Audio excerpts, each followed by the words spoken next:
Hi, I'm State Senator Joe Markley here in the empty Senate chamber. It's Tuesday afternoon, and I want to bring you up on several different things that are going on in the legislature and in my own legislative life. First of all, the budget, which is the big story on everyone's mind.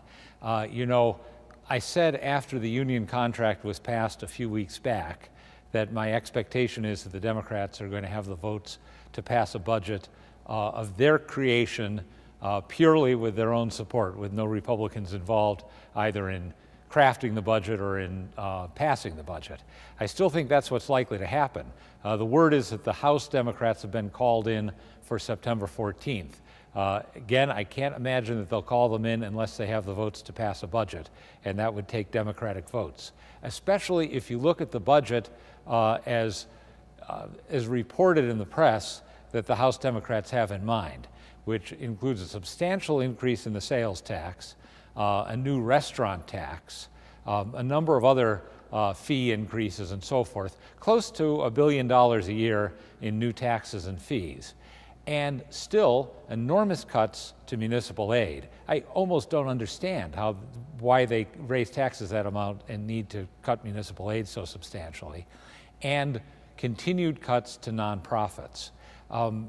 One thing I'd say about it is, to my mind, it disproves this old canard that the Democrats are the party of compassion and that the Republicans don't care.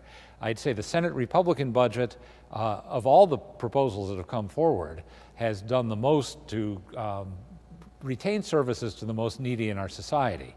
And this House Democratic budget really doesn't do it.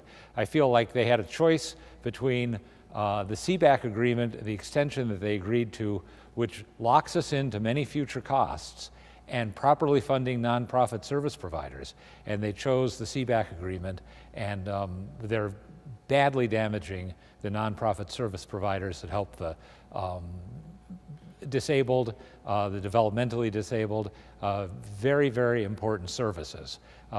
If we let those services go, that structure won't be there anymore, and we won't be able to bring them back easily. For that reason, what I know about that budget, there's no way I can support it.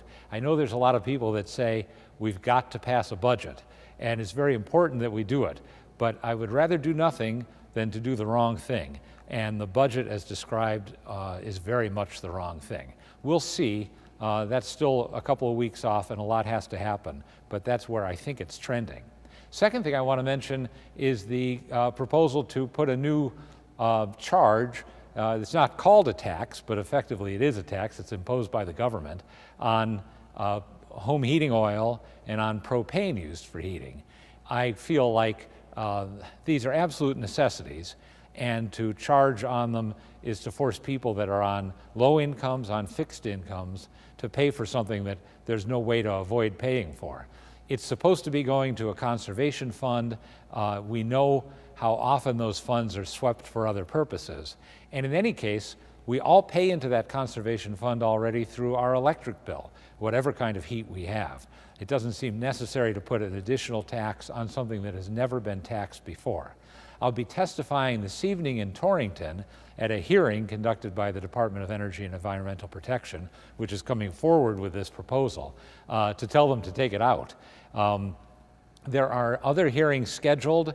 The schedule of hearings is included in this email, and also information about how you can contact DEEP and let them know that this is a bad idea. You know, it's tough enough to fight bad ideas that come from legislators, but when they come from state bureaucrats who don't have to answer to the voters, it's particularly frustrating and I think particularly dangerous. So I hope we all can give them an earful and convince them to drop this idea before we go back in session next year. So that's my week as far as politics go.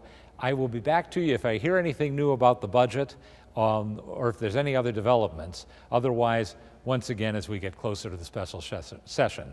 I'm Joe Markley, State Senator from Southington, and thank you for your attention.